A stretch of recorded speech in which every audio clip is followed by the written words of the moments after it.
Hello दोस्तों, कैसे हैं सब। मैं हिमांशु स्वागत करता हूं आप सबका आपके अपने चैनल कॉमिक वर्ल्ड पर। तो चलिए दोस्तों, शुरू करते हैं राज कॉमिक्स में थ्रिल हॉरर सस्पेंस सीरीज की कॉमिक खून की बारिश।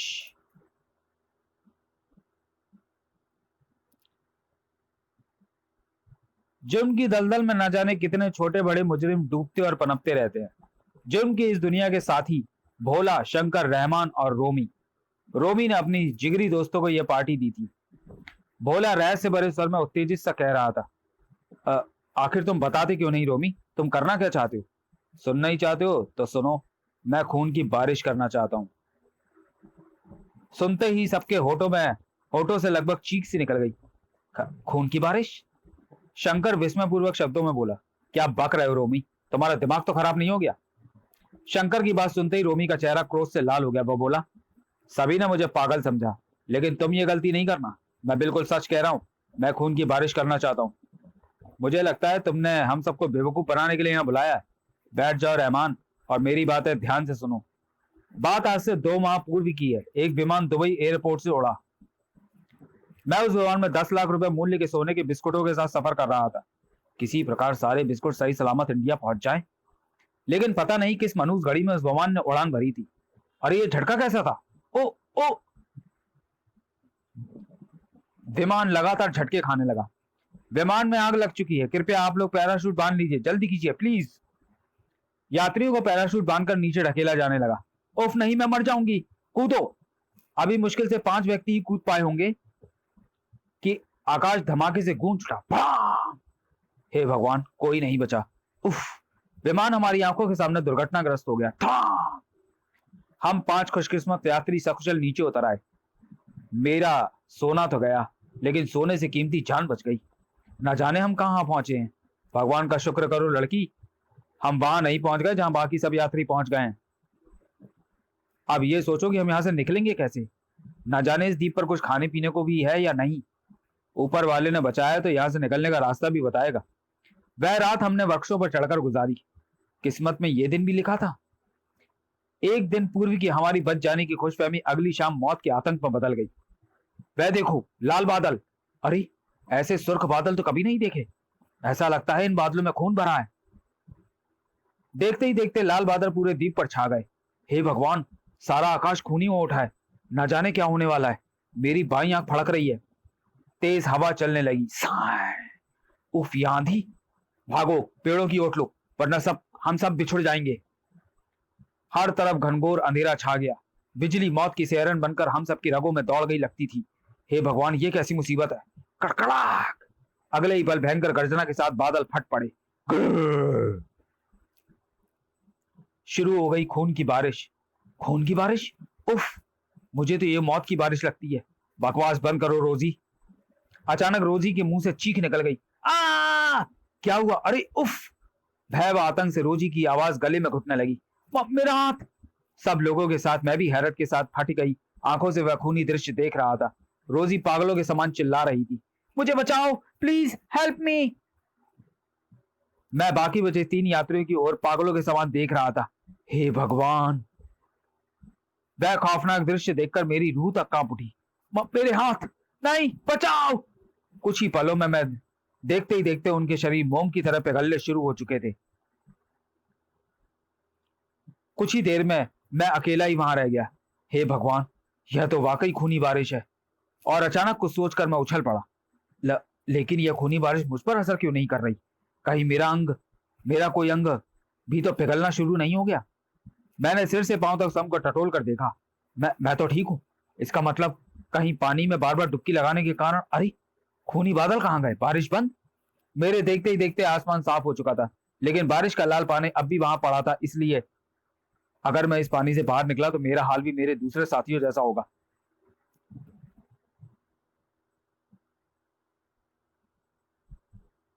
भय से मैं 2 दिन लगातार पानी में रहा। फिर जब तीसरे दिन धड़कते दिल से मैंने पानी से बाहर कदम रखा तो मुझे लगा मेरा शरीर अकड़ चुका है। किसी प्रकार मैं बाहर निकला। मुझे इस द्वीप से निकलने का जल्द से जल्द कोई रास्ता ढूंढना होगा। लेकिन कैसे निकलूंगा? अगर पहले की तरह खूनी बारिश दोबारा हो गई तो? अभी मैं असमंजस में फंसा खड़ा सोच ही रहा था, क्या करूं, कहां जाऊं। तभी अचानक मुझे खतरे का एहसास हुआ। सर ठक! अरे ये क्या? अभी मैं कुछ समझ भी ना पाया था कि तभी कई जंगली वृक्षों से पके फलों की तरह नीचे टपक पड़े। नरभक्षी जंगली, मुझे घेर लिया गया। वे मेरे इर्द गिर्द घेरा बनाकर नाचने लगे। हो हा हु बुलु बुलु। तब तक मैं समझ चुका था, अगर मैंने भागने की कोशिश की तो इनके भाले मेरे जिस्म को रोशनदान बना देंगे।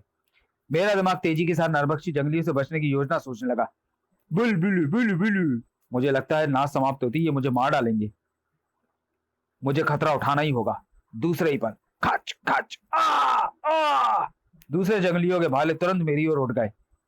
गबाला हम्बा टूटम्बा या। किंतु इससे पूर्व ही उनके भाले मेरी ओर छूट पाते मेरे हाथों ने तेजी के साथ भाले जंगलियों पर फेंक मारे। खच खच आ गबाला। अंतिम बचे जंगली पर भाला लेकर मैं सब टूट पड़ा। नरभक्षी कुत्ते।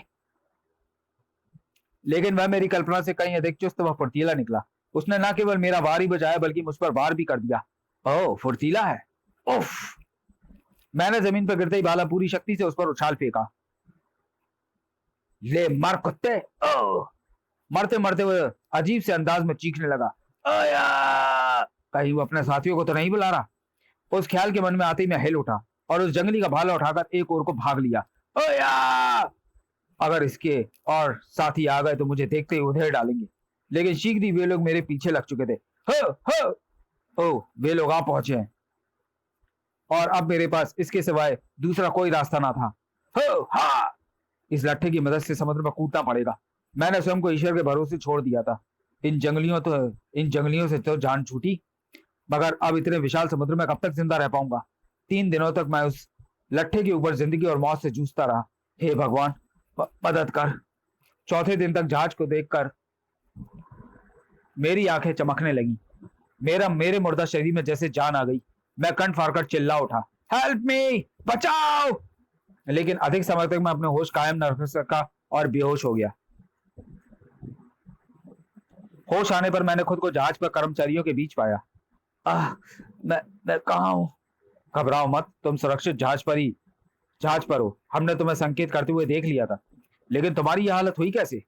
मैंने उन्हें खून की बारिश के विषय में बताया, लेकिन किसी ने मेरी बात का विश्वास ना किया। मुझे पागल समझा। बकालू द्वीप पर खून की बारिश। बोतल मेरी खाली है, नशा इसे चढ़ गया लगता है। मैं बेबस चीख पड़ा। मेरी बात का यकीन करो, मैंने खून की बारिश होती देखी है। प्लेन क्रैश होने के बाद हम 5 व्यक्ति बच सके थे। 4 यात्रियों को मैंने खुद मोम की तरह पिघलते देखा है। लगता है समुद्र में लट्ठे पर तैरते रहते समुद्र का सारा कचरा इसके भेजे में आकर जमा हो गया है। और फिर जहाज से मैं बंबई बंदरगाह पहुंच गया। ध्यान से जाना, कहीं रास्ते में खून की बारिश न शुरू हो जाए। उस घटना का जिक्र मैंने कई लोगों से किया। पागल है, किसी मनोचिकित्सक के पास जाकर इलाज कराओ अपना। उफ, कोई मेरी बात का यकीन क्यों नहीं करता। और अंत में तुम सबको अपनी आप बीती सुनाने का निश्चय कर मैंने यहाँ बुलाया है। बड़ी विचित्र कहानी है तुम्हारी, लेकिन अब तुम क्या कहना चाहते हो? खून की बारिश का रहस्य पता लगाना चाहता हूँ, मगर यह काम मैं तुम लोगों की मदद के बिना नहीं कर सकता। सारी बातें सुनने के बाद रहमान बोला, अगर वह द्वीप इतना ही खतरनाक है तो फिर तुम दोबारा यह खतरा क्यों उठाना चाहते हो? रहमान, जरा सोचो, अगर वह रहस्य हमारे हाथ लग गया तो अपराध की दुनिया में तहलका मचा सकते हैं हम लोग। दुनिया को अपने कदमों पर झुका सकते हैं। बोलो, तुम सबका क्या जवाब है? और जवाब देने से पहले यह सोच लेना कि या तो हमारा अस्तित्व समाप्त हो जाएगा या फिर अपराध की दुनिया के बेताज बादशाह होंगे हम। कहते कहते रोमी का स्वर उत्तेजना से भर उठा। लेकिन खून की बारिश से बचकर वह नरभक्षी जंगली वहां कैसे रहते हैं? बस शंकरा, यही तो रहस्य है जो मुझे दोबारा उस द्वीप पर जाने पर मजबूर कर रहा है। मुझे लगता है खून की बारिश से उनका कोई संबंध है। और इस मीटिंग के ठीक 5वें दिन मकालू द्वीप के निकट हमें यह जहाज चुपचाप छोड़कर लाइफ बोट्स के सहारे आगे बढ़ना होगा। पिछली बार मैं अकेला और निहत्था था, लेकिन इस बार हम लोग पूरी तैयारी के साथ हैं। फिर सब बेसब्री से इंतजार करने लगे। और फिर मकालू द्वीप के निकट किसी को कानो कान खबर नहीं हुई। अंधेरा हमारे लिए फायदे का सौदा रहा। क्या हम मकालू के निकट हैं? अगर तुम ध्यान से उस तरफ देखो तो मकालू तुम्हें निकट ही दिखाई देगा। ओह। किनारे पर पहुंचकर उन्होंने लाइफ बोट्स वृक्षों के साथ बांध दी। रोमी बोला, आज रात हमें वृक्षों पर बितानी होगी। सुबह हम द्वीप की सैर पर निकलेंगे। सैर पर या मौत की तलाश में? फिलहाल तो चढ़ो पैरों पर। अगले दिन देखो शंकर, बोले रहमान, यहां हम पैराशूटों की मदद से नीचे उतरे थे। ये है उन पैराशूटों के टुकड़े। ओ, और चारों जंगल में आगे बढ़ते गए। अपने अपने रिवॉल्वर निकालकर हाथ में ले लो, लेकिन फायर के लिए जब तक मैं ना कहूं मत करना। रिवॉल्वर निकालने के बाद अभी भी कुछ कदम ही आगे बढ़े होंगे कि अचानक रोमी ने चीख कर सबको रुकने का संकेत दिया। ठहरो, सुनो, कुछ सुना? हो आ। नहीं तो तुमने कुछ सुना है क्या? इस आवाज को सुनो बेवकूफ, यह उन्हीं जंगलियों की आवाज है जो मौत की तरह मेरे पीछे पड़ गए थे। हो बुलू बुलू। क्या इसका मतलब है जंगली आसपास हैं? हाँ, हमें उन जंगलियों की नजरों में नहीं आना है। जल्दी करो, पेड़ों पर शरण लो। उफ, भोला जल्दी करो। लेकिन दूसरे ही पल रोमी का रिवॉल्वर गरज उठा। ठाय! कबाला, रंबा टू रंबा, या जंगली शोर मचाते हुए उधर भागे जिधर मरता हुआ जंगली संकेत कर गया था। यह देखकर शंकर भयभीत स्वर में बोला, वे लोग इधर ही आ रहे हैं रोमी, वे हमें कच्चा चबा जाएंगे। तुम्हें उस पर गोली नहीं चलानी चाहिए थी रोमी। अगर गोली ना चलाता तो लाश उस जंगली की नहीं तुम्हारी नीचे पड़ी होती। चुपचाप खड़े रहो, उन्हें जरा सी भी आट नहीं मिलनी चाहिए। और वह दृश्य देखकर तो सबके होश ही उड़ गए। भोला, तुम्हारा रिवॉल्वर! गबाला, या एकाएक सबके भाले उस वृक्ष की ओर उड़ गए। यह देख रोमी ने चीखने के साथ ही फायर कर दिया। फायर! फायर! जंगलियों ने भाले वृक्ष की ओर खींच मारे। हो साय! इसी के साथ शंकर और रहमान के रिवॉल्वर भी गरज उठे। भून डालो कमबख्तों को। फायर! कुछ ही देर में सभी जंगली लाशों में बदले नजर आने लगे। वे सब मारे गए लगते हैं। नहीं शंकर, इनमें एक को मैंने सिर्फ घायल किया है। वह देखो, वह उठ रहा है। अब शायद वह अपने कबीले में जाएगा। हम उसका पीछा करके कबीले तक पहुंच सकते हैं। मेरी मानो रोमी, वापस लौट चलो। बेवकूफ मत बनो। चलो नीचे उतरो, हम उसका पीछा करेंगे। नीचे उतरकर भोला ने अपना रिवॉल्वर उठा लिया। चारों छिपकर उस जंगली का पीछा करने लगे। ये लोग असभ्य व खतरनाक हैं। फिर जब इन्हें पता लगेगा कि हमने इनके इतने आदमी मार डाले हैं तो ये जंगल का चप्पा चप्पा हमारी तलाश में छान डालेंगे। लौट चलो रोमी, अभी भी वक्त है। चुप रहो, कुछ नहीं होगा।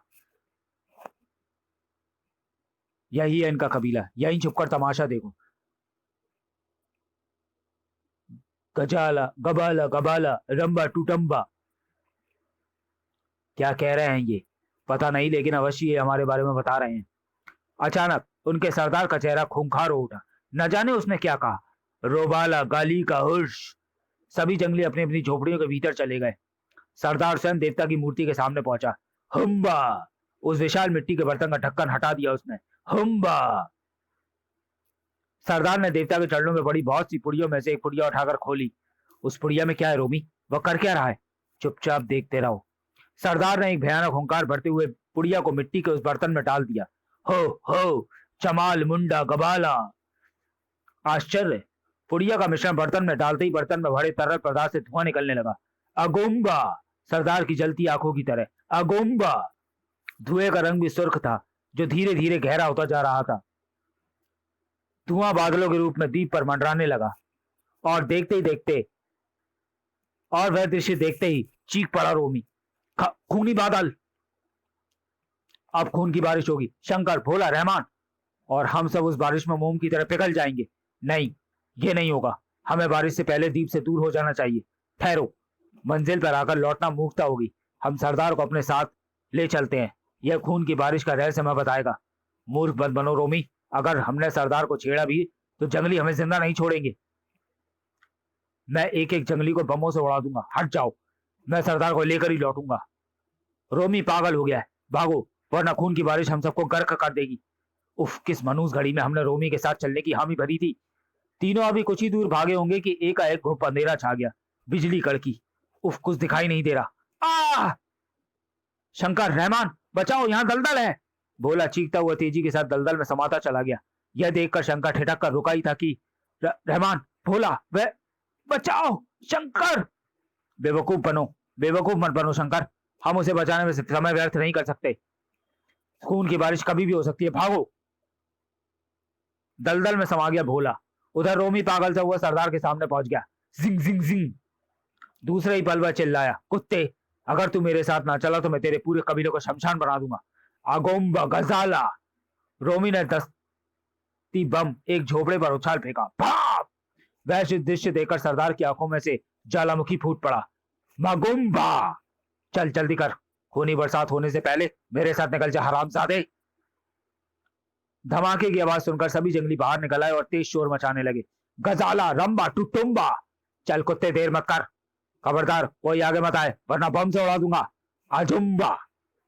उसने गन से सरदार को धक्का दिया। सरदार अब तक हथियार की भयानकता समझ चुका था, अतः वह आगे बढ़ने लगा। और तेज चल, बारिश होने वाली है, मुझे कोई सुरक्षित स्थान ढूंढना होगा। बारिश बंद होते ही इससे इस बारिश का रहस्य पूछूंगा। सभी जंगली शोर मचाते हुए उसके पीछे पीछे चलने लगे। रोमी ने एक बम उनकी ओर उछाल दिया। मौका पाते ही सरदार रोमी पर टूट पड़ा। अंबाका। अगले ही पल काच काच काच। दर्द से बिलबिलाता रोमी पलट गया। कुत्ता। और जिंग जिंग जिंग जिंग जिंग जिंग जिंग जिंग जिंग जिंग। पलक झपकते ही रोमी ने मशीन गन से सरदार सहित पूरे कबीले को भून डाला था, लेकिन वह स्वयं भी जीवित ना रहा था। और फिर न जाने कैसे रोमी के बैग में भरे बारूद में विस्फोट हो गया। दीप एक भयानक धमाके से गूंज उठा। उसके बाद हर ओर शांति छा गई, केवल एक जगह को छोड़कर। लेकिन हम कहां जा रहे हैं? समुद्र में खड़ी हमारी लाइफ बोट्स कौन सी दिशा में है? समुद्री दिख जाएगा, समुद्री दिख जाए। रोमी ने कहा था कि पानी में इस खूनी बारिश का असर नहीं होता। और खून की बारिश बरस पड़ी। रहमान और शंकर बारिश में इस प्रकार सराबोर उठे मानो तालाब में डुबकी लगाकर आए हूं। अब हम नहीं बचेंगे शंकर। नहीं रहमान, हम बचेंगे। वह देखो समुद्र, तेज दौड़ो।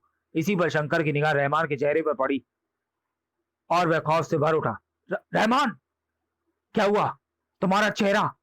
रहमान का चेहरा पिघलने लगा था। दौड़ने के प्रयास में रहमान वही गिर पड़ा और अपने हाथ पर निगाह पड़ते ही शंकर के मुंह से चीख निकल गई। नहीं! चीखता हुआ शंकर समुद्र की ओर भागा। नहीं भगवान, मुझे बचा लो, मुझे बचा लो भगवान। समुद्र से कुछ ही कदम दूर शंकर ठोकर खाकर गिर पड़ा। और फिर उठ नहीं सका। धीरे धीरे वह रेत में मिलता चला गया। खून की एक बारिश आकाश से हो रही थी, एक जमीन पर पहले ही बरस चुकी थी। और दीप पर बरसने वाली खून की वह बारिश अंतिम बारिश थी, जो दीप से जीवन के साथ अपने रहस्य को भी बहाकर ले गई थी। समाप्त। तो चलिए दोस्तों, वीडियो को यहीं समाप्त करते हैं और मिलते हैं थ्रिल हॉरर सस्पेंस सीरीज की किसी अगली कॉमिक्स में अगले वीडियो में। तब तक के लिए धन्यवाद।